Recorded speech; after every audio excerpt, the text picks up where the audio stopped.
The heat in Phoenix is unbearable. The thermometer on my porch reads 42 degrees, and that's in the shade. I sit in an old wicker chair, slowly sipping my iced tea, and watch the lawn dry from the heat. I'm 78, and I, Huxley Blackwell, have cursed this climate every summer for the past 15 years. Moving to Phoenix was not my decision. After the death of Eleanor, my wife, the house in Michigan became too big, too empty. Baxter, my only son, suggested we move closer to him. It seemed reasonable at the time. Now I'm not so sure. My life fit into a small one-story house on the outskirts of town. Bedroom, living room, kitchen, and tiny backyard. That's my entire kingdom. Life as a retiree is simple and monotonous, especially after 4 decades spent driving a truck. Roads, motels, roadside eateries, new cities, and endless horizons are all behind me. The phone rings suddenly, interrupting my musings. I hesitate to answer it, but on the fifth ring I do rise from my chair. My knee is aching again. The weather is changing. Huxley here, I say, though I know perfectly well who is calling. At this time of day, only Baxter calls me. "Hi, Dad. How's it going?" His voice sounds cheerful, too cheerful. "It's hot. My knee's acting up. But other than that, it's business as usual." "Listen, I've got news," he says after a short pause. "It's my birthday next Saturday, and we're having a party. I want you to come." I hum, pressing the phone to my ear with my shoulder as I pour myself more tea. "Does Rowena know you're inviting me?" The pause drags on. Finally, Baxter sighs. "Dad, it's my decision." And yes, Rowena knows. I picture her face at that moment, thin lips pressed into a string, cold gray eyes. My sister-in-law has never hidden her attitude toward me. To Rowena Preston Blackwell. She insisted on the double surname. I was always just an annoying nuisance.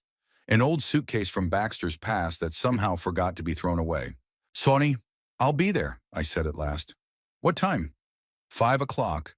And Dad," he hesitates, "please wear that blue shirt I gave you for Christmas." Rowena prepared a special color scheme for the pictures. Of course, Rowena. Always Rowena with her rules and expectations. "We'll see," I reply and hang up. Baxter and I were close until Rowena came into his life. He was no longer young, 35, and desperate to find a life partner. And then she appeared in his travel agency. Spectacular, ambitious, 10 years younger. Rowena Preston, a marketing specialist, came from Boston, where her family owned a small chain of high-end boutiques. From the first time we met, I sensed falseness. She smiled, but her eyes remained cold. She praised my charmingly simple home in the tone one would use to talk about a dog kennel. Asked about my career as a truck driver with ill-concealed contempt. I saw through the act, but Baxter was blinded. 3 months later, they were married. 6 months later, our relationship with my son began to change. At first imperceptibly, fewer phone calls, more canceled visits.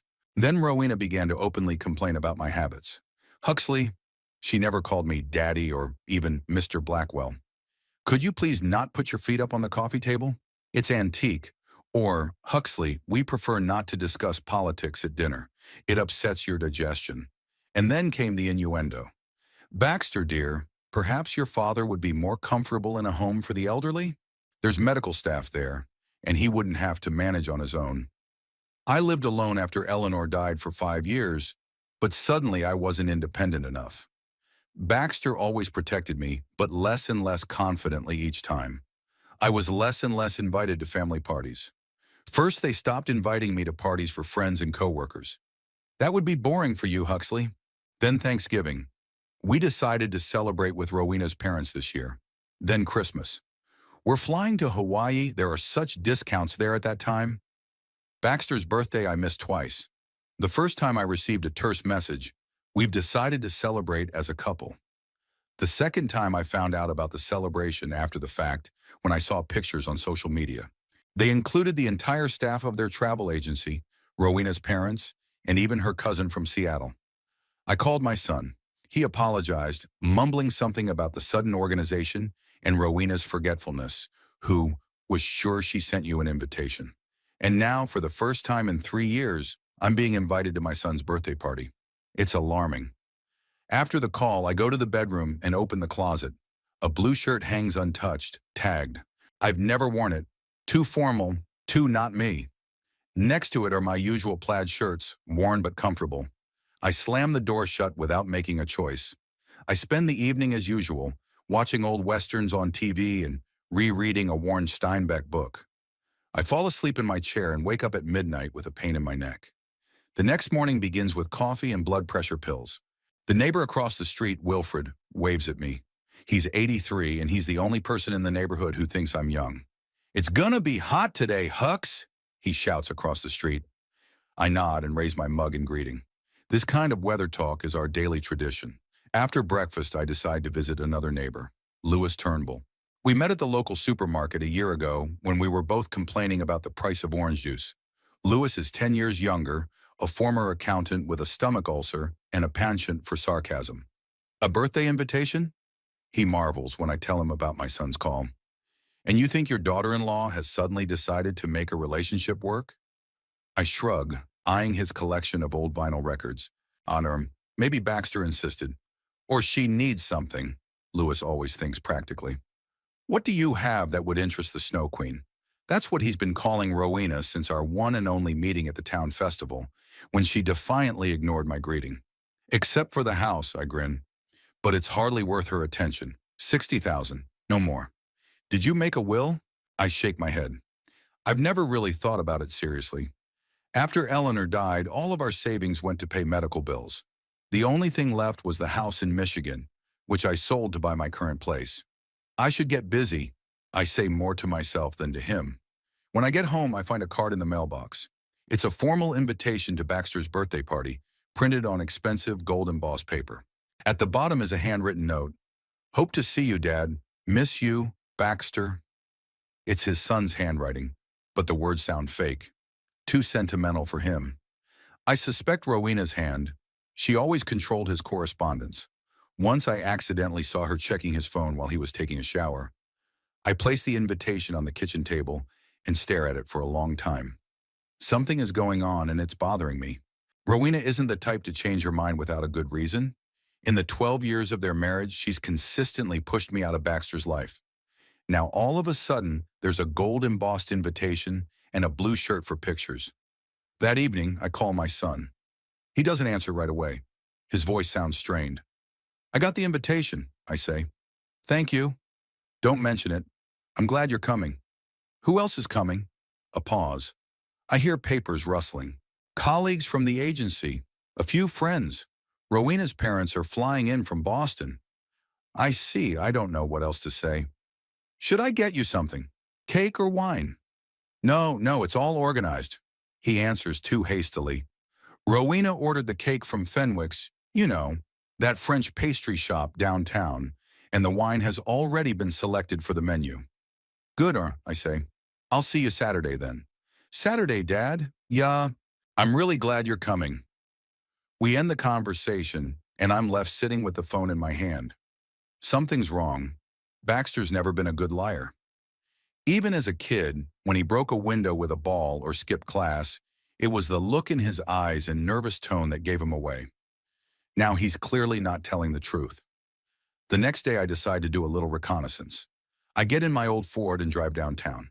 Fenwick's candy store is located in a trendy neighborhood, among boutiques and Michelin-starred restaurants.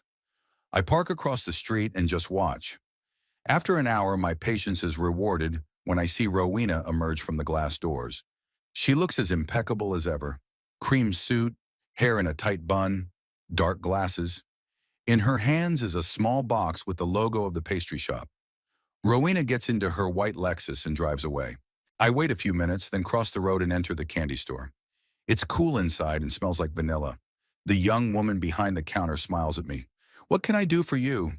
"Just browsing," I answer, looking at the display of pastries. "It's beautiful." "Thank you. Would you like to try our specialty eclair? It's on sale today." I shake my head. "Actually, it's about the cake. A friend ordered it from you for his birthday." "Baxter Blackwell?" The girl frowns, checking something on the computer. "Blackwell? Yes, I have an order for Saturday. A big black forest cake. 3 tiers." "Right." I nod. "I'm just wondering how many people it's for. I want to get a sense of how big the party's going to be." 25 people, she says after a moment's hesitation. I thank her and walk outside. 25 people. That means there will be a house full of guests, and among them is me, who hasn't been invited in years. On the way home, I stop at a bookstore.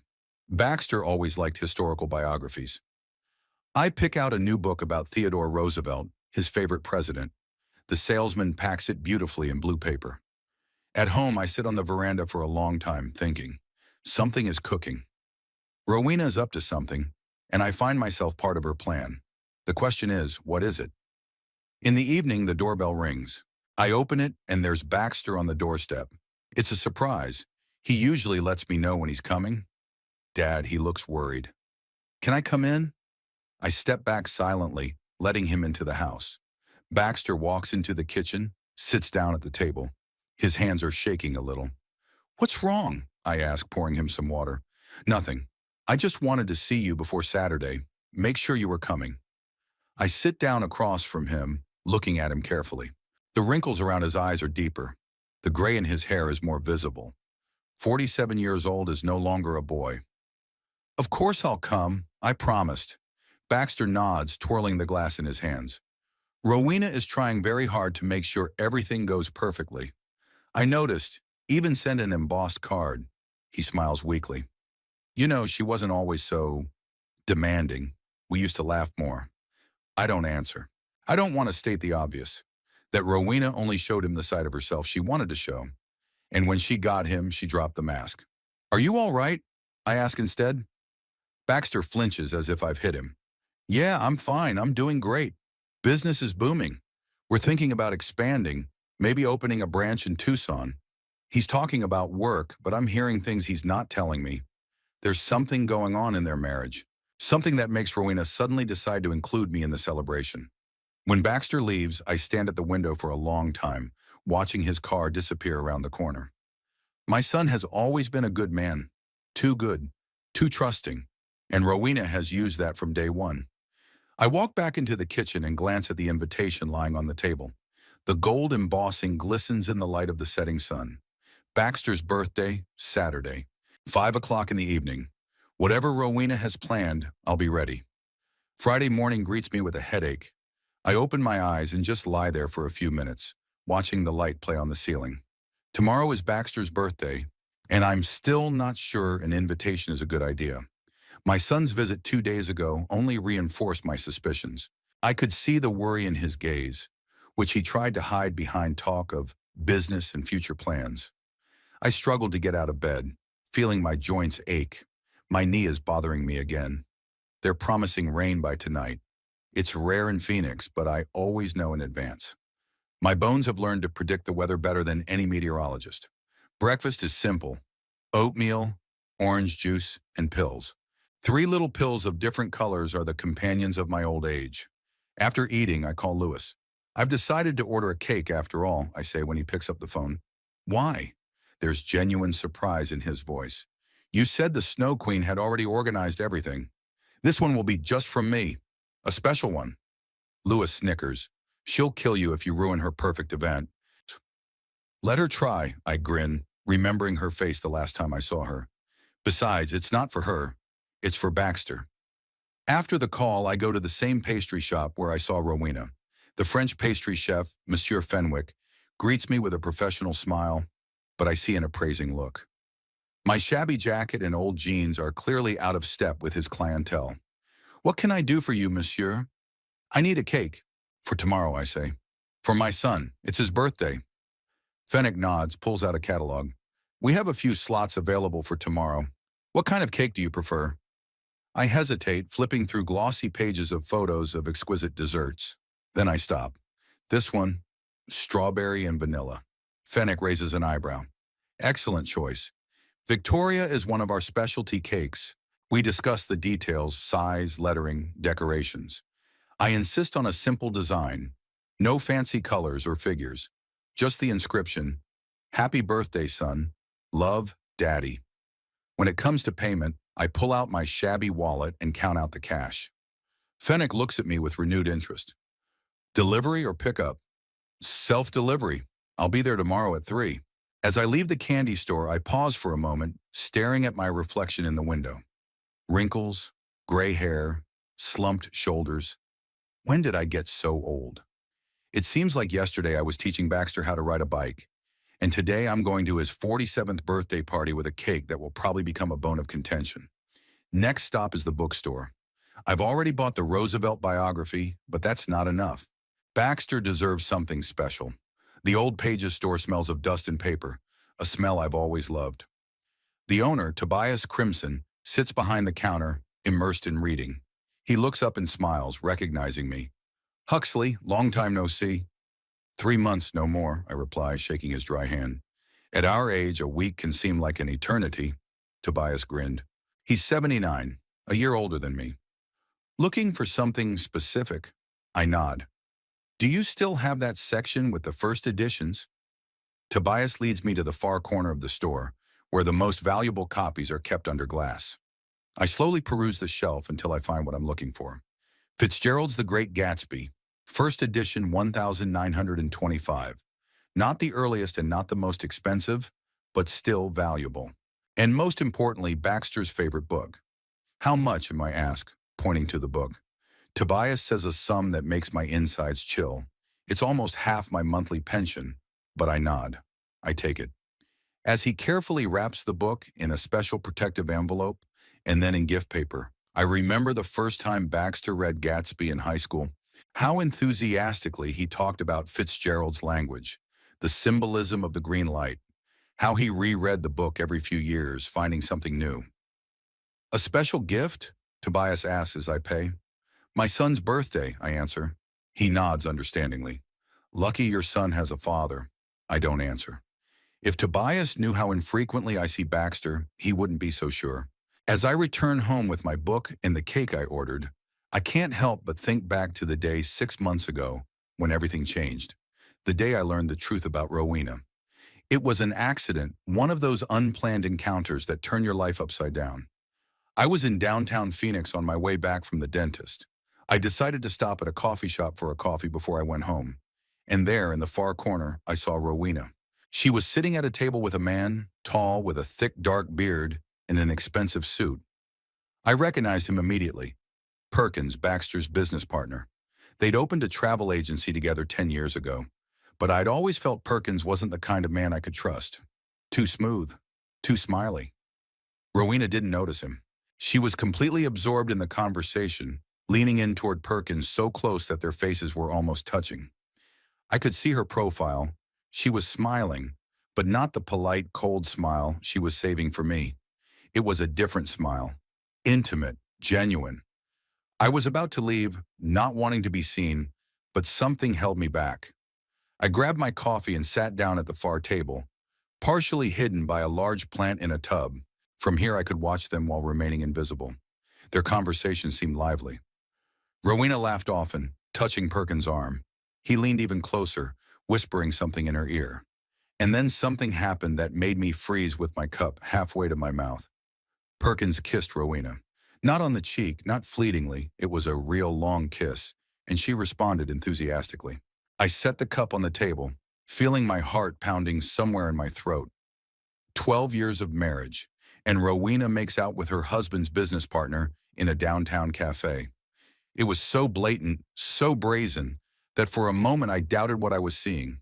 But there could be no doubt, especially when, after the kiss, she put her hand on his knee and slowly slid it up his thigh. I sat there for almost an hour watching the spectacle. They were discussing something, leaning over some papers Perkins had pulled out of a briefcase. Rowena looked focused, businesslike I'd never seen her before.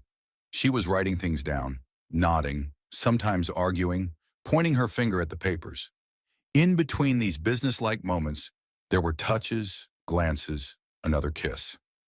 When they finally got ready to leave, Perkins paid the bill and they walked out together. I gave them a few minutes head start, then followed them out. In the parking lot, I saw them get into Perkins' car, a silver Mercedes, and drive away. I stood there on the hot asphalt for a long time, trying to make sense of what I'd seen. My first thought was to call Baxter, tell him everything, but something held me back. Maybe it was fear that he wouldn't believe me, or that he would, but it would break his heart. Or that he would, but he'd rather stay with Rowena. In the end, I decided to gather more information. For the next few weeks, I watched. Twice I saw them meet at the same cafe. Once I spotted Perkins getting into Rowena's car outside the mall. And then in early April, I overheard them talking. It happened in a park near my house. I was sitting on a bench, hidden by a hedge, when I heard familiar voices. They were walking down the path, unaware of my presence. Baxter is beginning to suspect something, Rowena said. Yesterday, he asked me why I was late for work. What did you say? Perkins' voice sounded concerned. That I'd been at the spa. He believed it, as usual. She grinned. My husband is too trusting for his own good. Unky, when do we move on to the next phase? Perkins asked. I'm tired of waiting. Soon. I have to have all the paperwork ready, and then it's better to wait until his birthday. Why? Rowena lowered her voice and I could barely hear. Because after that day, he'll have no reason to stay with him. I've made all the arrangements. It will be spectacular.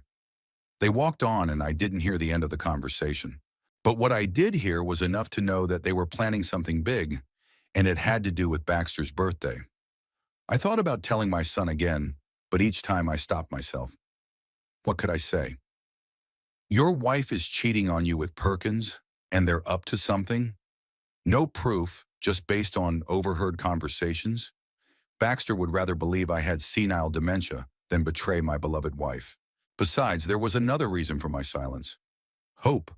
The foolish, senile hope that if I was patient enough, if I didn't interfere in their marriage, that one day things would get better with my son.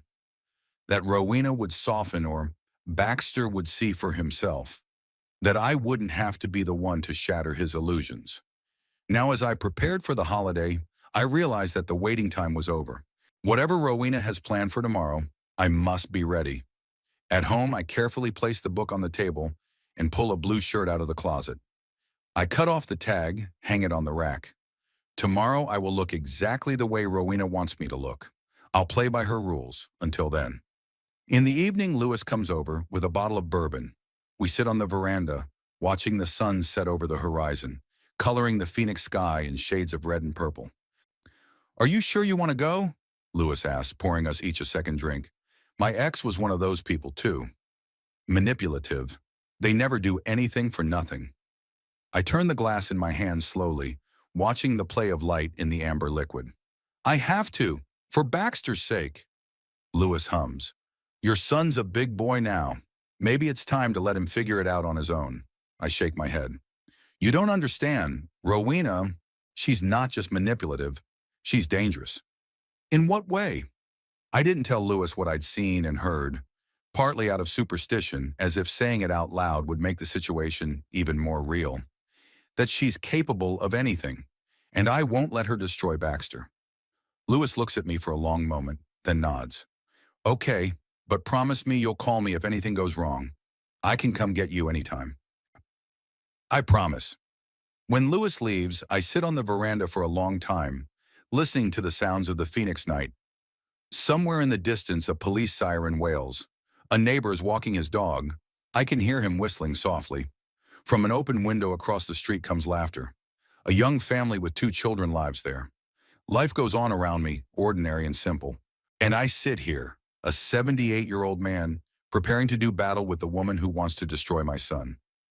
I finish my bourbon and go into the house. In the bedroom, I pull an old photograph from the nightstand. Baxter at the age of 10, sitting on the hood of my truck. He's smiling at the camera, showing a missing front tooth. I remember that day. We went fishing and he caught his first trout. Eleanor said at the time that she'd never seen him so happy. I put the picture back and go to bed. Sleep won't come. My mind is spinning with scraps of conversation, images, unanswered questions. What exactly is Rowena planning? How is Perkins involved? And most importantly, how do I protect Baxter without completely destroying our relationship? I'm almost dozing off when the phone rings. The clock reads 12:30, too late for a regular call.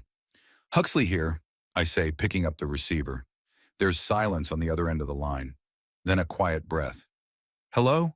I repeat. Dad. Baxter's voice sounds strange, like he's been drinking or crying. I'm sorry I'm late. It's okay. What's wrong? He doesn't say anything for a few seconds. Nothing. I just wanted to hear your voice. I'll see you tomorrow, right? Sure. I'll be there. I'll be there. Okay. It's, uh, it's important to me. He disconnects, and I'm left lying there with the phone in my hand. Something's going on at my son's house. Something he can't or won't talk about. And tomorrow it will be resolved. I close my eyes, but sleep doesn't come until just before dawn. The morning of Baxter's birthday greets me with clear skies and a dull ache in my lower back. I turn awkwardly in bed, trying to find a position that doesn't cause discomfort, but it's no use.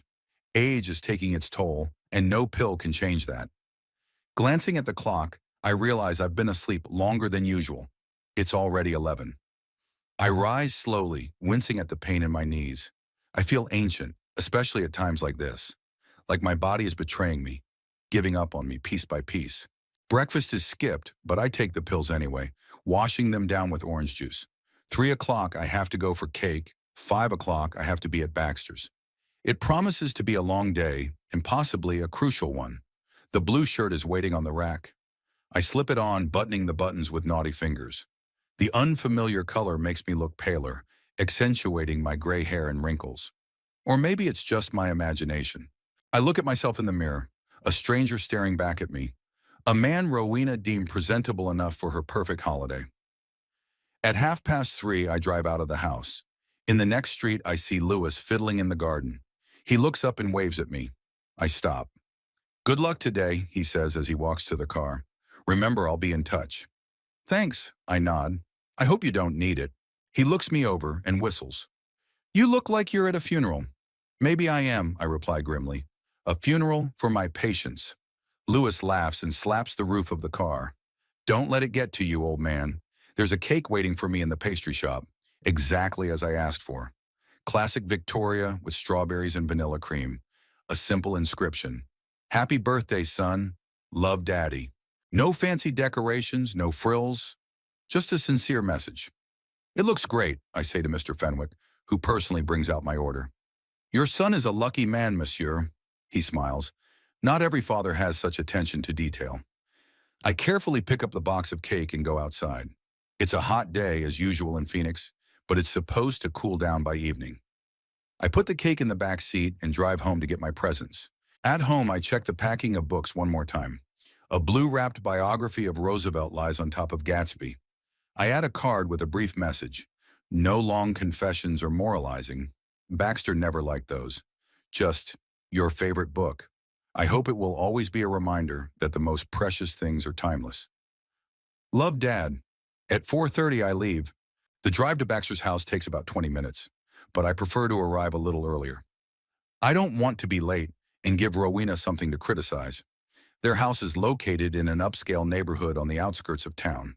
It's large, 2-story, with an immaculately manicured lawn and a trendy, minimalist design. Rowena insisted on buying here, even though Baxter preferred something more traditional and cozy. When I pull up, several cars are already parked in the driveway, so the first guests have already arrived. I park on the street and carefully pull out the cake and gifts. Baxter himself meets me at the front door.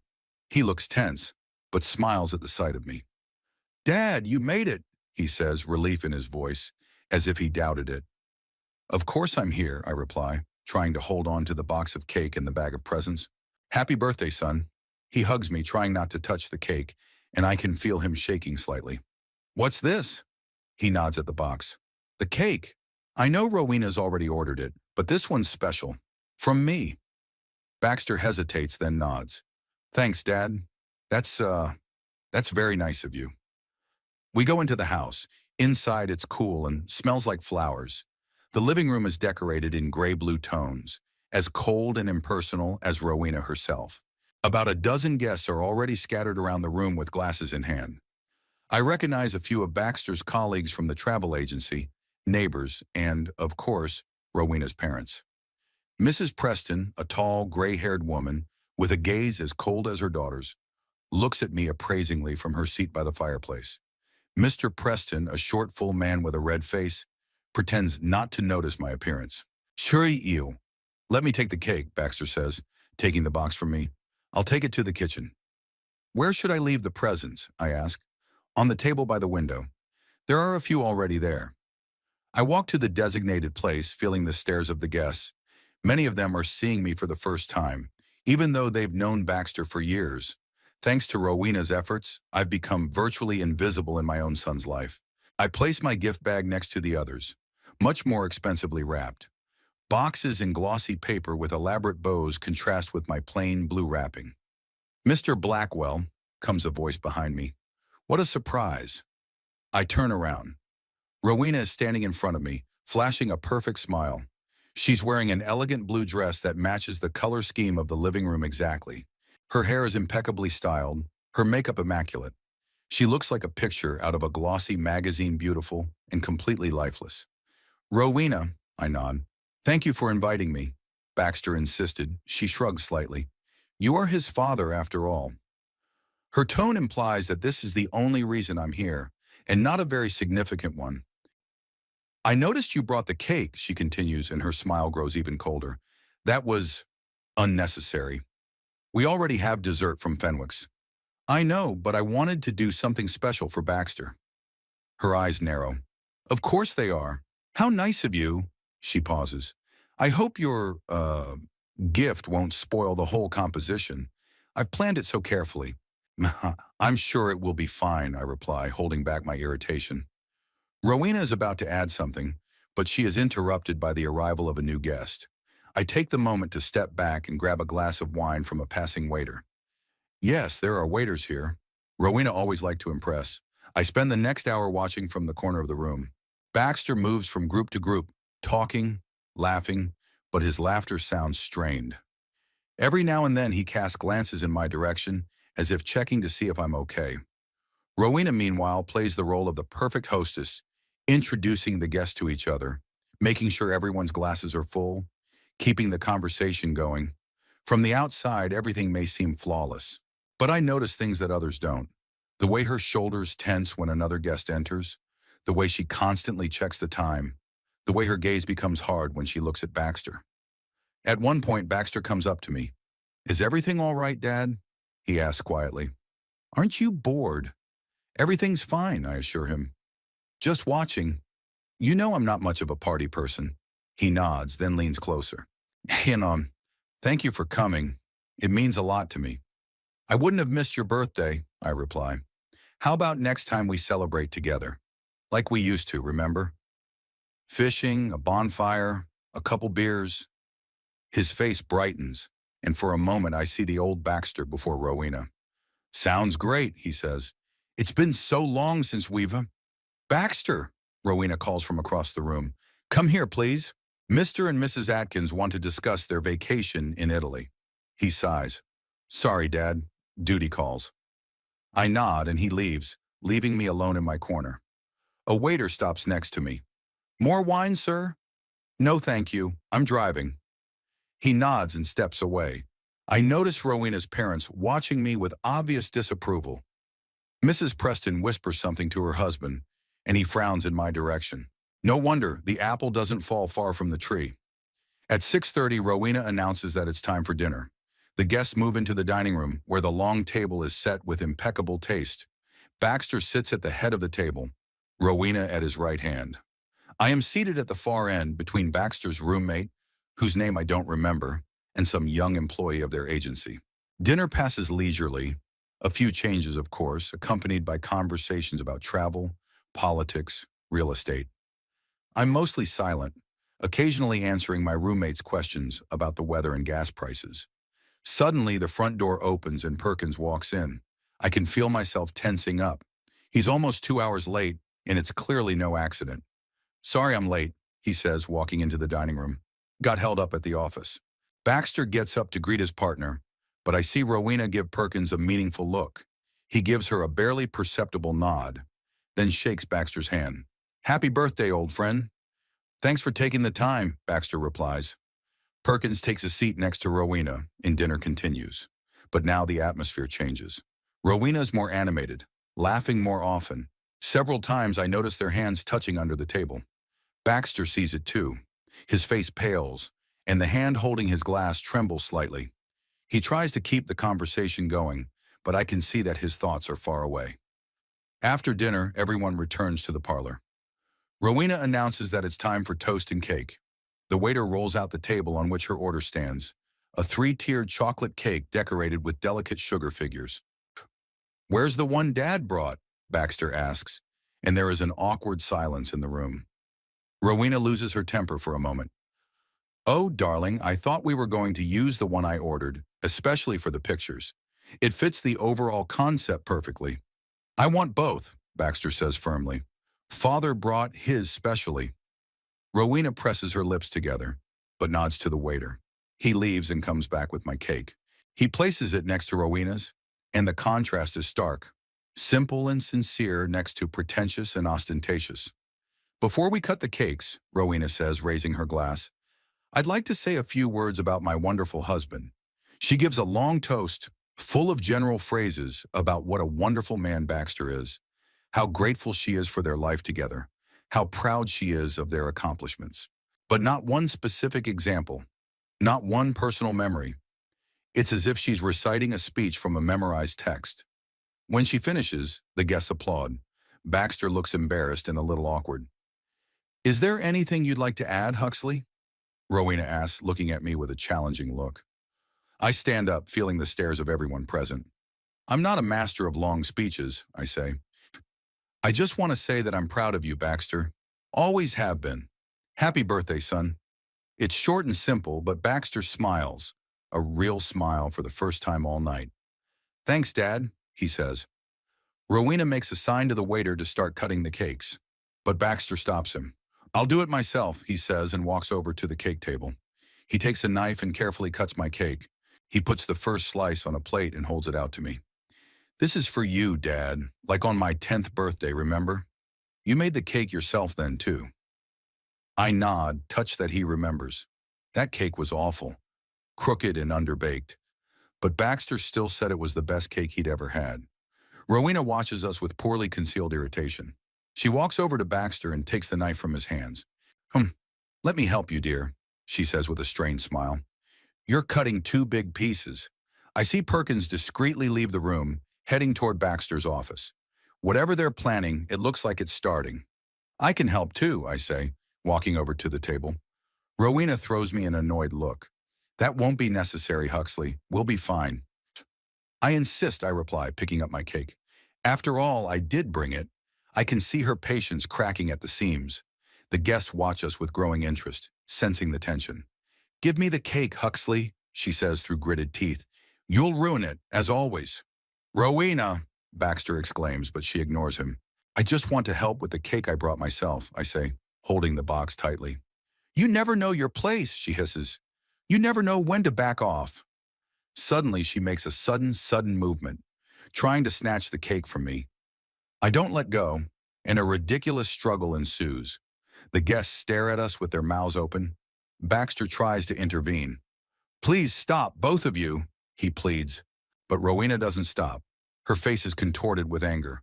Real, not feigned. In that moment, I see her true nature, and it's frightening. "Let go," she shouts and shoves me. I don't expect her to be so strong. I lose my balance and fall backwards, still holding the cake. The box opens in midair, and the cake flies after me. I land on my back, feeling the cream and strawberries flying around me. Some of the cake lands on my blue shirt. Some of it lands on the carpet. Dead silence falls in the room. Then Rowena starts screaming. "Look what you've done!" Her voice shakes with rage. "You've ruined everything. My perfect evening, my carpet, the whole party." Baxter rushes over to me, helping me up.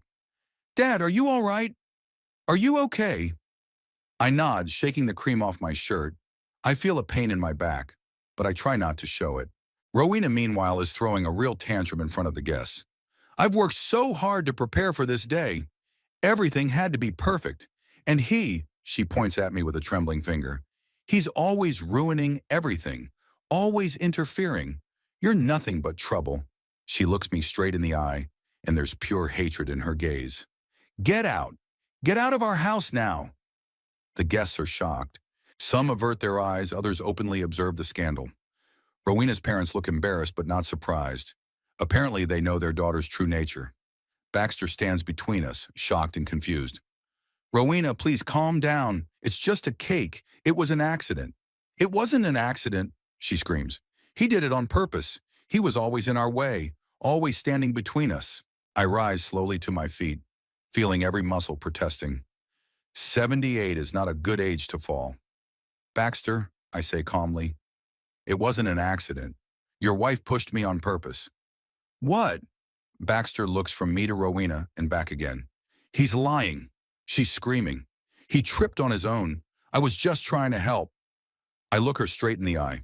That's enough lies, Rowena. I've kept quiet for a long time, but I won't do it again. Her face changes from anger to alarm. What are you talking about, old man? Her voice sounds less sure. I'm talking about seeing you and Perkins at the coffee shop downtown, about hearing you talking in the park, about your plans. Rowena turns pale, her eyes widen with horror. Huxley, you don't know what you're talking about. She tries to maintain control, but I can see her hands shaking. Perhaps you need a doctor. At your age. At my age, I can still see and hear perfectly well, I interrupt, and I've seen enough to know what you're up to. Baxter looks at us, his face contorted with pain and bewilderment. Dad, Rowena, what are you talking about? What's going on? I take a deep breath. The moment of truth has arrived. Well, it's time to tell the truth about my sister-in-law, I say, looking straight into Rowena's eyes. The truth I've been hiding for far too long. Rowena takes a step back, her face whiter than chalk. Don't you dare, she whispers, but I don't intend to keep quiet anymore. The room was so silent that you could hear the ticking of the antique clock on the wall. All the guests froze like statues, afraid to move and draw attention to themselves. I stood in the middle of the living room, wearing the cake-stained blue shirt Rowena wanted me to wear, and felt my heart pounding in my chest. What truth are you talking about, Dad? Baxter's voice sounded hoarse, like he was short of breath. I shifted my gaze from the pale Rowena to my son. His face was a mixture of confusion, anxiety, and something else, perhaps a premonition.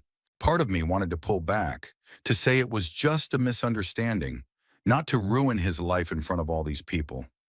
But I'd gone too far. And more importantly, Rowena went too far. Your wife is cheating on you, Baxter, I said bluntly, without preamble. She's been cheating on you with Perkins for months. A collective sigh rippled through the room. One of the women gasped quietly. Rowena's mother slumped into the nearest chair, her face turning ashy gray. Her father, on the other hand, turned as red as a tomato. This is ridiculous, Rowena exclaimed, trying to keep her composure. Baxter, don't listen to him. Your father is clearly not himself. Perhaps it's an age thing. I've seen you two together, I interrupted her, not taking my eyes off my son. 6 months ago, in a cafe in the business center. You kissed, and not just a friendly kiss. Baxter turned slowly toward his wife, her face contorted with rage and fear. That's a lie, she shouted. He's making all this up to turn you against me. He's always hated me, always tried to destroy our marriage. And the conversation in the park? I continued calmly.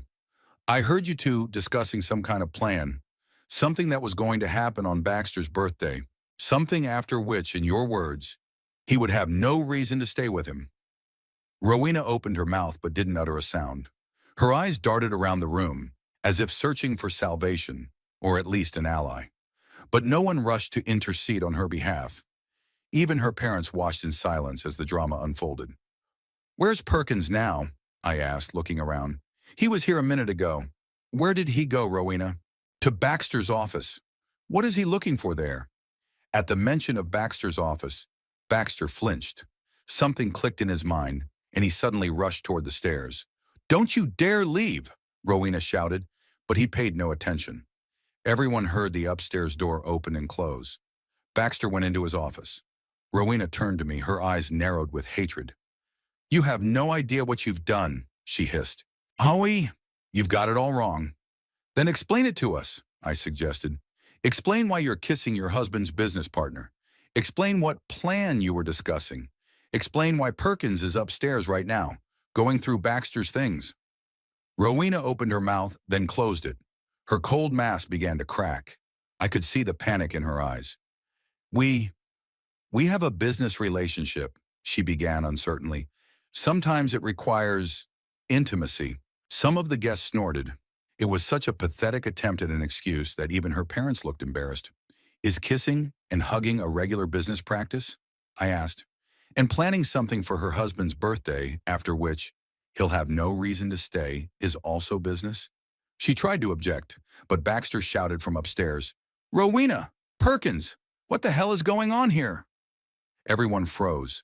A moment later, there were heavy footsteps on the stairs, and Baxter appeared in the parlor. He held a file folder in one hand and Perkins' laptop in the other. His face was contorted with anger and pain. "He copied files from my computer," Baxter said, looking at his wife. "And he has the documents for the transfer of our company's stock.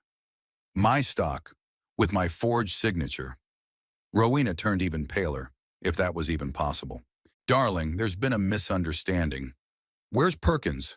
Baxter interrupted her. "I'm here," came a voice from the door. Perkins stood in the doorway, looking both annoyed and embarrassed. He was no longer trying to hide, obviously realizing that the game was over. "Explain this." Baxter tossed the folder onto the coffee table. The document spilled out, and everyone saw the title of the first page, Equity Transfer Agreement. "It's just a draft," Perkins said, trying to remain calm. "We were discussing a possible restructuring of the company." "With my forged signature?" Baxter was practically shouting. "And why are these documents dated today? Why does it state that I'm transferring 70% of my shares to you, gratuitously, of my own free will?" Perkins glanced at Rowena, as if looking for support, but she remained silent, frozen in place. "It was Rowena's idea," he said at last. Rowena flinched as if she'd been hit. "Shut up, you idiot," she hissed. "No, I won't shut up," Perkins objected. "If we're caught together. You planned the whole thing. You forged the signature. You said your husband would never know the difference." Baxter turned slowly to his wife. "Rowena?" His voice sounded quiet, almost pleading, as if he was still hoping this was some terrible mistake. She straightened, realizing there was no retreat. "Okay," she said coldly. "Yes, Jeffrey and I are in a relationship. For 8 months now. And yes, we were planning on taking control of the company. It's your own fault, Baxter. You're so, passive. Always agreeing with everything I say. No ambition, no passion. You've turned our life into a routine." Baxter stared at her, unable to believe his ears. "You, you've been cheating on me all this time? Cheating on me with my partner? And tried to steal my company?" "Not steal it, save it," Rowena replied defiantly. "She'll never reach her potential under your leadership. Jeffrey and I could have turned it into something more. And for that, you were willing to forge documents?" Baxter shook his head. "That's a criminal offense, Rowena. No one would have known," she said. "If your father hadn't interfered." She gave me a hateful look. "Then it's true," Baxter said, looking at me. "Everything my father said is true."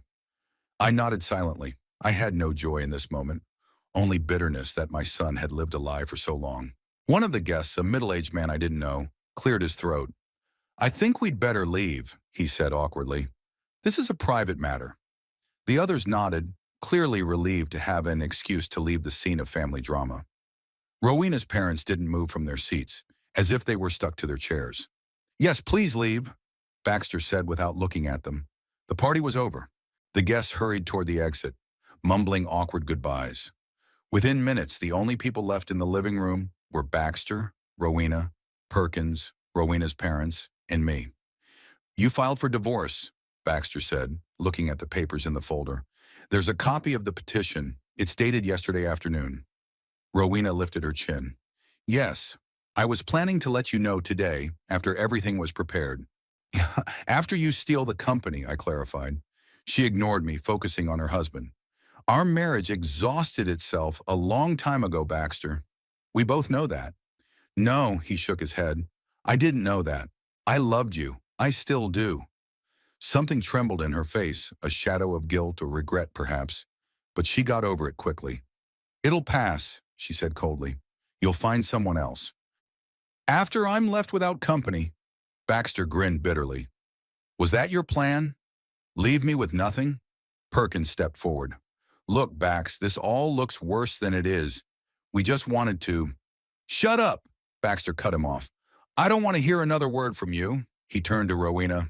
12 years, he said quietly. 12 years I trusted you, loved you. And all that time you've been, not all the time, she interrupted. Jeffrey and I have only been together for the last 8 months. Before that, I was faithful. What a comfort, Baxter said sarcastically. Rowena's mother finally rose from her seat. Rowena, she said in a trembling voice. What have you done? Rowena threw her an annoyed look. Don't tell me you're surprised, Mother. You yourself have taught me to get what I want by any means necessary. Mrs. Preston shook her head. I never taught you to cheat or steal. You didn't? Rowena grinned. What about the way you and your father expanded your business? By taking out the competition, forging documents. I know all about it. I found those old papers in my father's safe. Mr. Preston stood up abruptly. That's enough, he shouted. We're leaving. Immediately. But Rowena, Mrs. Preston began. She's a grown woman. Her husband cut her off. Let her deal with the consequences of her actions. Rowena's parents headed for the exit without looking back. Rowena looked at them with a look that was akin to the resentment of an abandoned child. When the door closed behind them, Baxter sank heavily onto the couch, still holding Perkins' laptop. What are you going to do? Perkins asked, shifting nervously from foot to foot. With the documents? With the company? Shimon, what do you think? Baxter looked up at him tiredly. You tried to steal from me. Forged my signature. That's a felony. You're not going to the police, Rowena said. It would be a scandal. The company's reputation would suffer. And my reputation? Baxter asked. My life. They're already ruined. I walked over to my son and put my hand on his shoulder. You need to call a lawyer, I said. Right now. He nodded, pulling out his cell phone. No, Rowena exclaimed. Baxter, think about it. We can work this out amicably. I'll file for divorce as planned, but we can agree to divide the property without a trial, without scandal. Baxter looked at her with such disappointment and pain that even I felt uncomfortable. Do you really think that after everything you've done, I'm going to negotiate with you? He asked quietly. You betrayed me, Rowena, in every way. He dialed a number on his phone and retreated to the corner of the room, talking quietly. Rowena turned to me, her eyes burning with hatred. You've ruined everything, she hissed. Everything I've spent years building. You ruined it all yourself, I replied calmly. The moment you decided to deceive my son, he never would have known if it wasn't for you, she said, taking a step toward me. Akunim. You were always between us, always watching, suspecting. I hated every minute I spent with you. The feeling was mutual, I assured her. Perkins, who had been watching us silently until that moment, suddenly headed for the door. Where are you going? Rowena called out to him. Don't you dare leave me here. I'm sorry, Ro, he said without turning around. But I'm not going to wait for the police. I've got some things to take care of. You coward! She shouted after him, but he was already out the door. Baxter finished talking on the phone and came back to us. My lawyer will be here in an hour, he said.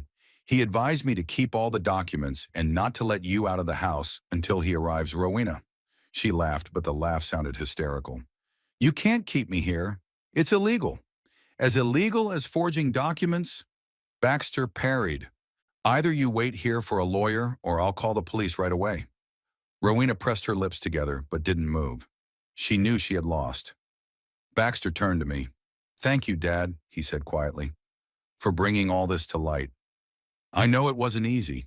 I nodded, feeling a strange mixture of relief and sadness. Relief that the truth had finally come out, and sadness for my son, whose life had just been shattered. I'm sorry for the way things turned out, I said sincerely. I hesitated to tell you for a long time. Why didn't you tell me sooner? He asked with a slight reproach in his voice. As soon as you found out? I sighed. I was afraid you wouldn't believe me, that it would only make things worse between us. And honestly, I hoped I was wrong, that what I saw had some other explanation. Baxter nodded, understanding. I probably wouldn't have believed it, he admitted, not without proof. We both looked at Rowena, who was standing at the window with her arms crossed over her chest. Her perfect hair was disheveled, her makeup smeared from the tears she must have been trying to hold back. "What's going to happen now?" I asked my son. He shrugged. "I don't know. Divorce, obviously. Dealing with the company, with Perkins, probably a criminal case. It'll be long and unpleasant. I'll be there for you," I promised.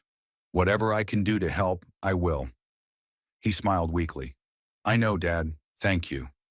Rowena turned to us suddenly. "You both think you've won," she said bitterly. "But you haven't. You're going to lose the company anyway, Baxter. Maybe not today, but soon. You're too soft for this business. You always have been." "Maybe," Baxter agreed. "Cheer, but if I do lose it, it won't be because of a betrayal by the people closest to me." She snorted. "The people closest to you? You don't even know what it means to be truly close. You've always been far away in your thoughts, in your books, in your memories of your perfect childhood with your perfect father." She cast a dismissive glance in my direction, and I was just part of the interior. Comfortable, predictable. "That's not true," Baxter countered. "I loved you, I did. But not enough to see the real me," she said with sudden sadness. "You only saw what you wanted to see. The perfect wife, the perfect marriage." Baxter shook his head. "I saw the real you, Rowena, and I loved you for who you are, with all your faults. It was you who couldn't accept me. My father, my life." She turned away, not wanting to continue the conversation, or perhaps not knowing what to say. We sat in silence, waiting for the lawyer to arrive, each absorbed in our own thoughts, each trying to realize how much life had changed in the last hour. I looked at my son and daughter-in-law, whose marriage had just crumbled before my eyes, and felt a strange calm. Not joy, not triumph, but a certainty that I had done the right thing. The truth, however painful, is always better than a lie. Outside the window, a thunderstorm was beginning to brew. The first in Phoenix in weeks. Heavy raindrops pounded against the glass, as if trying to wash away everything that had happened in this house today. But some things even the heaviest rain won't wash away. Baxter's lawyer, Walter Prescott, arrived exactly an hour later, as promised. By then, the rain had intensified into a torrential downpour, a rare occurrence for Phoenix. The drops pounded on the roof of the house, creating an unsettling but oddly soothing backdrop for what was going on inside. Prescott appeared to be a gaunt, middle-aged man with attentive eyes and a neat graying beard. He entered the house, shaking off his umbrella, and gave us a professional look, assessing the situation instantly. "Baxter," he nodded to my son, shaking his hand. "Mrs. Blackwell," he added, glancing at Rowena, who didn't even dignify him with a glance. Baxter introduced me, and the lawyer shook my hand politely. "Let's go into the study," Baxter suggested. "There I'll show you the documents." We went upstairs, Baxter, Prescott, and I. Rowena remained in the living room, still standing at the window, looking out at the rain. Baxter's office was a mess, the result of Perkins's hasty search. Desk drawers were pulled out, papers scattered on the floor. The computer was on, several folders of financial documents open on the screen. "Here's what I found." Baxter handed the lawyer the folder of documents he'd been holding earlier. "A stock transfer agreement with my forged signature, and the divorce petition Rowena filed yesterday." Prescott scrutinized the papers, occasionally frowning or making notes in a small notebook. "And this," Baxter pointed to Perkins' laptop on the table, "contains even more evidence. There's electronic copies of documents, correspondence between them, even photographs." "Photographs?" I interjected. Baxter nodded, his face contorted in pain. "Personal, intimate. They didn't hide their relationship, at least not in their email correspondence." Prescott went through the contents of the laptop, methodically opening folders and files. "This is serious," he said finally. "Document forgery, attempted fraud, maybe even corporate espionage. We have all the grounds for a criminal case." "And the divorce?" Baxter asked. "Shucks for him. With this evidence," Prescott pointed to the screen, "the court will be completely on your side. Infidelity, attempted financial dishonesty are all factors that will strongly influence the court's decision in dividing the property." Baxter sighed heavily, sinking back into his chair. "I never thought it would come to this. 12 years of marriage." I put my hand on his shoulder, not knowing what to say. No words could ease his pain at this moment. I'd recommend changing all the passwords immediately, Prescott said, to bank accounts, email, company systems, and meet with your business lawyer first thing tomorrow to discuss protecting the company's assets. Baxter nodded, mechanically following the lawyer's instructions. He looked devastated, as if all his strength had left him. What about Rowena? I asked. She's still downstairs. What do we do with her? Technically, until the divorce is finalized, this is her house as much as Baxter's, Prescott answered. We can't force her to leave, but given the circumstances, it would be wise for one of you to move in temporarily. I'm not leaving my own home, Baxter said firmly, especially now that I know what she's capable of. Prescott nodded. I see. In that case, I suggest you do the following. Gather all important documents, valuables, and essentials. Keep them with you or in a safe place. Don't leave anything important unattended. Do you think she might steal something? Baxter asked bitterly. I think that in a divorce situation, especially one so unpleasant, it's better to be safe, replied the lawyer diplomatically. We went downstairs and I was surprised to find Rowena gone. She wasn't in the living room, nor was she in the kitchen. Rowena, Baxter called out, going around the first floor. There was no reply. We heard a noise upstairs, in the bedroom. As we went upstairs, we saw Rowena frantically packing her things into a large suitcase. What are you doing? Baxter asked, stopping in the doorway. She didn't even turn around. What do you think I'm doing? Leaving. I'm not going to stay in this house a minute longer than necessary. Where are you going to go? None of your business, she cut off, tossing the designer dresses and shoes into her suitcase. But if you're so interested, to my parents' house. Temporarily. What about Perkins? I couldn't resist asking. Wasn't he the one you were supposed to go to? Rowena gave me a searing look. Perkins is a coward and a traitor. He ran away at the first sign of trouble. Just as I expected, though. She slammed the suitcase shut and straightened, looking at us defiantly. You both think you've won, don't you? Ruined my plans, ripped off my masks. But it's not over. Far from over. Rowena, Baxter said tiredly, stop it. We have all the evidence. Letters, documents, photographs. You lost. Lost the battle, perhaps, she said with cold certainty, but not the war. I have my own trumps you don't even know about. Like what, for instance? Prescott asked, watching the scene with professional interest. Rowena gave him a scornful look. As if I would reveal my cards to you. But believe me, what's your name? Prescott. Mr. Prescott. Believe me, I'm not the kind of woman who gives up without a fight. She picked up the suitcase and headed for the door, but Baxter blocked her way. Keys to the house, he said, holding out his hand. She grinned. Really? You kick me out of my own house and demand my keys? This house was bought with my money, in my name, Baxter said firmly. And after what you've done, you have no right to be here. Sure. My lawyer would argue with that, Rowena parried, but still pulled the keys out of her purse and tossed them on the floor at Baxter's feet. Enjoy your empty victory. With those words, she left the room, heels clacking loudly on the stairs. A few minutes later, we heard the front door slam and then the engine of her car start. Baxter slowly sank down on the edge of the bed, looking nowhere.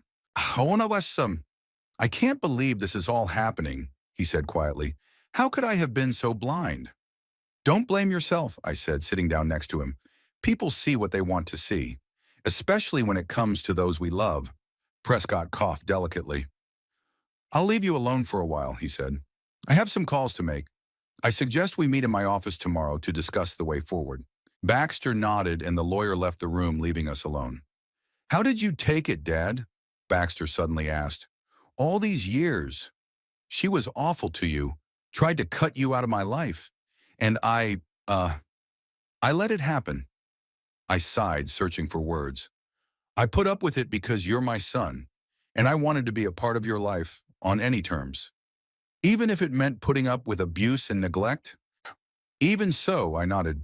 Besides, I could see that you were happy, or thought you were. That was the most important thing to me. Baxter shook his head. I wasn't happy, not really. Somewhere deep inside, I always felt that something was wrong, but it was easier to ignore that feeling than to admit the truth. He stood up and walked over to the window, looking out at the rain that was still pouring down in a wall. You know what the worst part is? I still love her, despite everything she's done. It'll pass, I said, even though I wasn't sure it would. Love is a strange thing. Sometimes it lives even when it should have died long ago. I should have noticed the signs, Baxter continued. Her late returns, secret phone calls, sudden business trips, all classic signs of infidelity, like a cheap novel. People see what they're willing to see, I repeated. Sorn, they don't see what hurts. Baxter turned to me. How are you? Is your back okay? After that fall, I waved my hand. It's nothing. It hurts a little, but it's nothing serious. At my age, everything always hurts a little. He smiled weakly, and I saw in him the little boy I'd taught to ride a bike, to fish, to tie a tie. I want you to stay, he said suddenly, for the night. I don't want to be alone in this house. Sure, I agreed, even though I wasn't ready for a sleepover and hadn't even brought a toothbrush. I'll stay as long as it takes. We went downstairs where Prescott was finishing up a phone call. Tomorrow at 9 in my office, he said, putting the phone away. Also, Baxter, I'd recommend changing the password on the alarm system, just in case. When the lawyer left, Baxter set about changing the passwords, first to the alarm system, then to the computer, the bank accounts, and everything else Prescott had advised. I, meanwhile, had tidied up the living room, cleaning up the remnants of the failed party. I wiped the cake cream off the carpet, picked up the scattered napkins and glasses. One of the presents, mine, remained unopened on the table. Sumantur. You didn't open your present, I remarked as Baxter came downstairs, finished with the passwords. He looked at the blue bag as if he were seeing it for the first time. Right, he said, taking the bag. With all this, I completely forgot. He pulled out the Roosevelt biography first, smiled, flipped through a few pages. Then his hand fumbled for a second package, and I saw his face change when he realized what it was. Gatsby? He looked at me in amazement. A first edition? I nodded. Yeah, not the earliest, but still rare. Dad, this must have cost a fortune. Don't worry about the cost, I dismissed it. It's your favorite book. I wanted you to have something special. Baxter opened it carefully, ran his fingers over the yellowed pages. Thank you, he said quietly. It's the best gift I've ever gotten. We spent the rest of the evening in quiet conversations. Baxter talked about the company, about the problems he now saw more clearly, about the suspicious actions of Perkins that he had ignored before. He's been gradually pulling me away from making important decisions, Baxter admitted. Said he didn't want to bother me with the little things. I believed he was just looking out for me. Shudi, what are you going to do with the company, which I asked. Baxter shrugged his shoulders. No, I don't know. Maybe I'll sell my share and start over, or try to regain control. But one thing I do know is that I can't trust Perkins anymore. Even if he hadn't slept with my wife, his actions with the documents are a betrayal I can't forgive. I nodded, understanding his determination. Whatever you decide, I will support you.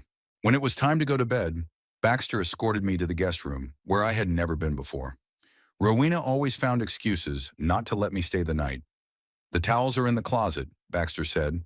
I'll give you my pajamas and toothbrush. Thanks, I nodded. But don't worry about pajamas. I can sleep in a t-shirt. Baxter insisted, and soon returned with pajamas, a toothbrush, and even slippers. Good night, Dad, he said, standing in the doorway. Thank you. For everything.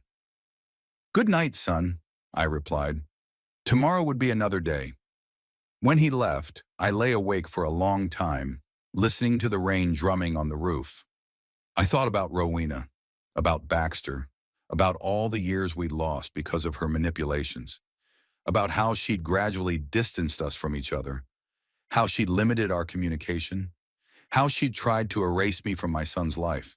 But most of all, I thought about the future, that now that the truth was out, Baxter and I had a chance to rebuild what was broken, to regain the closeness we had before Rowena came into his life. Around 3 in the morning, I heard a sound, a quiet tinkling, like someone fiddling with the front door lock. I sat up in bed listening. The sound repeated, and then there was a muffled knocking, as if someone was trying to open the door but couldn't. I got up quietly and left the room. In the hallway, I ran into Baxter, who was also awake. "Did you hear that?" he whispered. I nodded. We walked down the stairs together, trying not to make any noise. We stopped at the front door, listening. Silence. Then again, a quiet tinkling. Baxter went to the alarm panel and turned on the outside lights. Through the window next to the door, we saw Rowena, wet from the rain, trying to put the key in the lock.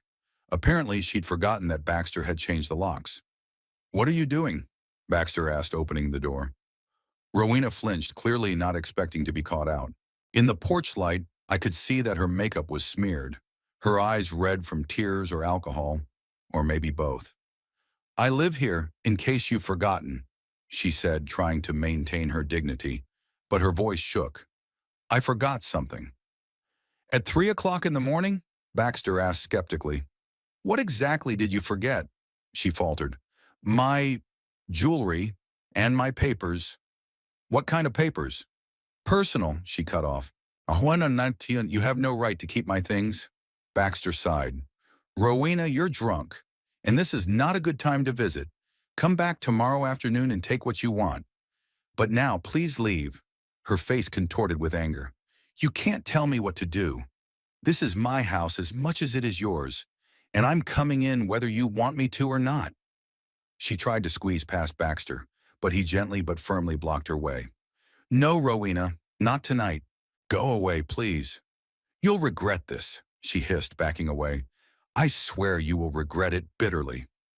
She turned and walked to her car, staggering in her high heels. Baxter closed the door, turned on the alarm, and turned to me. "Did you see her eyes?" he asked. "She's not just drunk. She's on edge." I nodded, feeling anxious. "Be careful, son. People like Rowena, when cornered, become truly dangerous." Baxter stared at the closed door for a long time, as if he could see through it the retreating figure of his ex-wife. "Do you know what the strangest thing is?" he finally said. "I'm relieved. It's like a huge weight has been lifted off my shoulders. All this time I've been living a lie without even realizing it. And now, despite all the pain and betrayal, I can finally see the truth. And it's, liberating." I put my hand on his shoulder, and we stood like that for a while, listening to the rain pounding on the roof and windows. Two people bound not only by blood, but by shared experience, shared pain, and now shared hope for the future.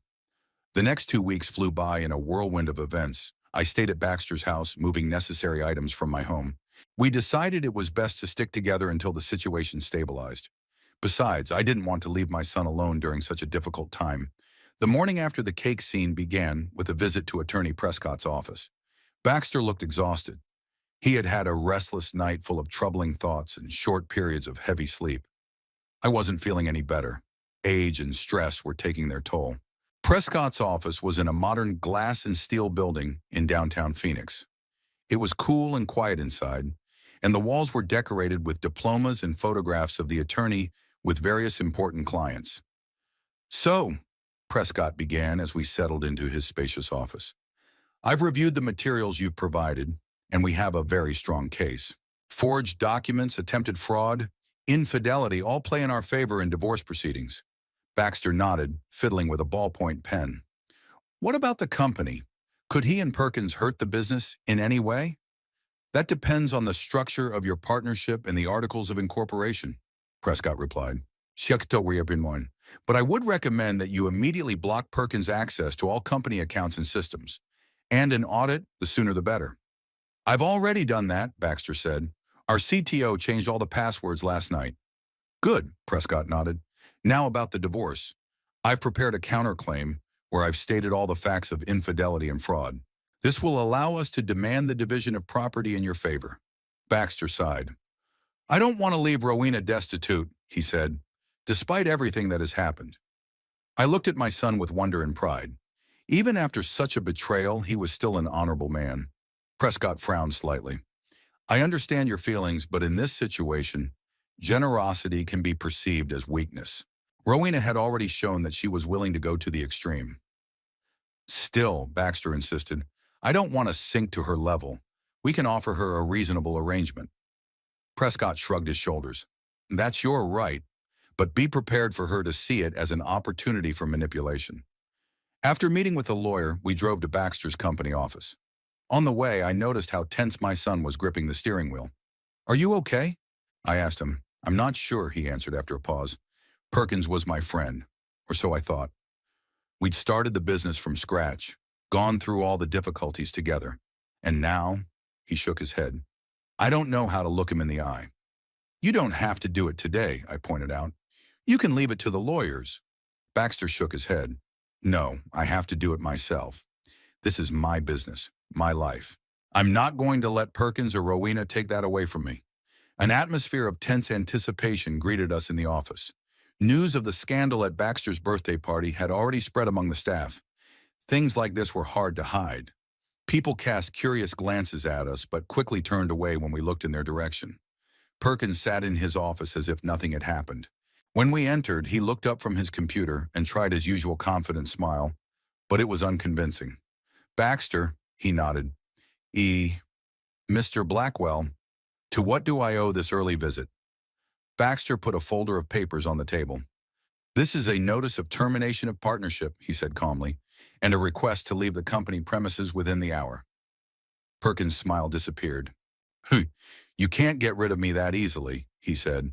"I have 30% of the stock, which will be frozen pending the outcome of the corporate fraud investigation," Baxter parried.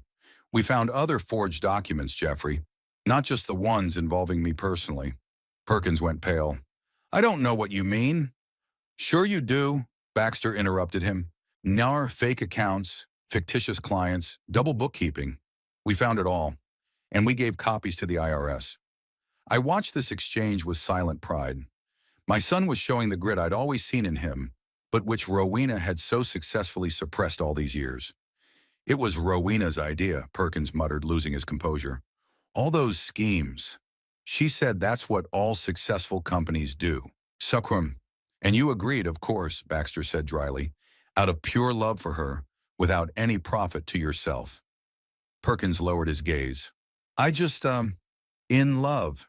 She's so convincing." "Convincing," Baxter repeated. "Yeah, that's the word. So convincing that you were willing to betray your friend, steal from the company, and maybe go to jail." "What are you going to do?" Perkins asked after a pause. "If you voluntarily turn over your shares to the company at a fair price and sign a confession of fraud, I won't file a criminal complaint," Baxter replied. "That's the best offer you'll get." Perkins looked at him for a long moment, then nodded. "All right, I'll take it." When we left his office, Baxter took a deep breath as if he were shaking off a heavy weight. "One down," he said. That left Rowena. But Rowena was not so simple. When we returned home that afternoon, we discovered that she had changed all the locks in the house while we were away. We stood in front of our own door, unable to get in. "This is ridiculous," Baxter muttered, pressing the bell button. "She can't seriously think this is going to work." Rowena opened the door with a triumphant smile. "Ah, there you are," she said, as if she'd been expecting us for tea. "Surprised?" "Oh, Rowena, this is my house," Baxter said tiredly. "You can't just change the locks." "Our home," she corrected, "and I can do whatever I want until the divorce is finalized. Ask your lawyer." "What do you want?" Baxter asked bluntly. Her smile grew wider. "To talk. In private." She gave me a pointed look. "Anything you have to say, you can say in front of my father," Baxter said firmly. Rowena pressed her lips together. "As you wish, but don't say later that I didn't offer a civilized solution." She stepped back, allowing us to enter. Inside, the house looked different. Some things had been moved, others were gone. On the table in the living room were papers, neatly laid out as if for a presentation. "I've prepared a new property division agreement," Rowena said, pointing to the papers. "Very generous, in my opinion." Baxter took the top sheet and ran his eyes over it. "You want the house, the car, half the company, and alimony?" He laughed, but without mirth. "After what you've done—" "I was your wife for 12 years, she said defiantly. "I'm entitled to compensation." "For what? For cheating? For trying to steal from me? For trying to turn me against my father?" Rowena ignored the questions. "If you don't agree to my terms, I'll make sure everyone knows about your problems." "What problems?" Baxter frowned. "Your panic attacks. about the pills you take, about how you sometimes can't get out of bed because you're depressed. Her voice was sweet, but her eyes were cold. Do you think clients would want to do business with a travel agency whose owner is mentally unstable? I could hardly contain my anger. Baxter did suffer from anxiety, especially in recent years. Now I understood why. But using his health as a weapon was a lowlife, even for Rowena. Do you really think this is going to work? Baxter asked calmly. After we found proof of your fraud? I have my own proof, she parried. Records of your breakdowns, prescriptions for medication, the therapist's testimony, which you obtained illegally, I pointed out. Rowena threw me an annoyed look. It doesn't matter how I got them. What matters is that I have them. Baxter stared at her for a long moment, then shook his head. You know, Rowena, I've finally realized what kind of person you are, and I feel sorry for you. She laughed. Pity me? I'm the one who should feel sorry for you. Weak, dependent on your daddy, unable to stand up for yourself. Sarum, I'm not weak, Baxter countered calmly. I was gullible. That's different. And yes, I was on anxiety pills, because I lived with a woman who constantly manipulated me, made me doubt myself, and alienated me from my loved ones. But you know what? I'm not ashamed of it anymore, and I'm not afraid of anyone finding out. Rowena looked disconcerted. She clearly hadn't expected such a reaction. You're bluffing, she said uncertainly. Summon. Not at all, Baxter smiled. Publish whatever you want. It just shows what kind of man you are. He put the papers back on the table. Now I'd like you to leave my house. Your house? She was outraged. I'm not leaving here. Yes, you are, Baxter nodded, because I just sent a message to the police. They're on their way, and they'll be interested to hear about the forged documents we found. Rowena turned pale. You didn't. Baxter silently showed her the screen of his phone with the message he had sent. You have about 10 minutes to gather the essentials and leave. Or you can stay and explain to the police why you illegally changed the locks on a house registered in my name. She glared at him for a few seconds, then turned abruptly and went upstairs. We could hear her furiously throwing things into her suitcase. Did you really call the police? I asked quietly. Baxter shook his head. No, but she doesn't know that. A few minutes later, Rowena came down with 2 suitcases. This isn't over, she said, stopping at the door. I'll make you regret it. Goodbye, Rowena, Baxter replied. I wish you to find what you are looking for, whatever that may be. As the door closed behind her, we heard the squeal of tires. She was leaving in a hurry, as if the police were really after her.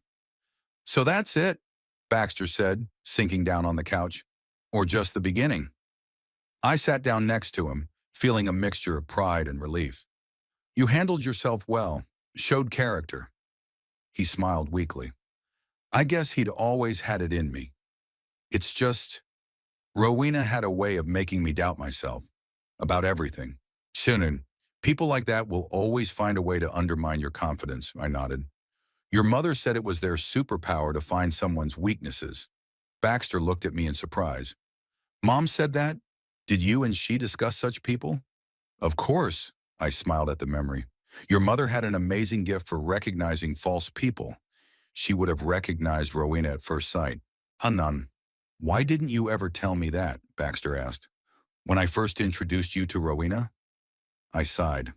I tried, son, but you were so infatuated with her, and I was afraid if I pushed too hard I'd lose you. In a way, that's what Rowena wanted you to choose between us.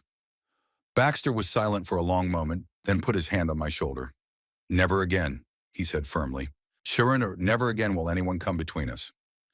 The next few days were filled with legal procedures, meetings with lawyers, and reorganizing the company. Baxter bought out Perkins' entire stake and began to clean up the business. He fired several employees loyal to Perkins and hired new ones. Rowena did not give up easily. She hired an aggressive attorney and filed a countersuit demanding huge compensation. But when Prescott presented all the evidence of her adultery and fraud, even her lawyer advised her to accept Baxter's terms. In the end, she received monetary compensation, much less than she had demanded, but still a substantial amount. The house, company, and most of the assets remained with Baxter. The divorce was formalized in 3 months, record time for such complicated cases. Perkins avoided jail time, but his reputation in Phoenix business circles was ruined. The last we heard of him, he had moved to California to start over. Rowena's parents never contacted Baxter after that memorable night. Apparently, they chose to forget about their daughter's failed marriage and move on. 6 months after the divorce, Baxter sold the large house he lived in with Rowena and bought a cozy cottage in a quieter neighborhood. I helped him with the move, and we spent evenings unpacking boxes and putting things in their new places. "You know," he said one day as we sat on the veranda of his new house, watching the sunset, "I never really felt at home in that big house. It's always been her house, not mine." "And here?" I asked. He looked around, smiling. "It's already better here, especially when you come over." I nodded, feeling warm in my chest. "I'm glad we're closer again, son. I've missed it." "Me too, Dad." "Me too." We sat in comfortable silence, watching the sun disappear over the horizon, coloring the Phoenix sky in shades of pink and purple. Life hadn't gotten any easier after Rowena left. Baxter still had sleepless nights, anxiety attacks, self-doubt. The company required constant attention, especially after Perkins left. But something had fundamentally changed in our lives. We were a family again. Again, we could trust each other, support each other, be honest with each other. That was the most important thing.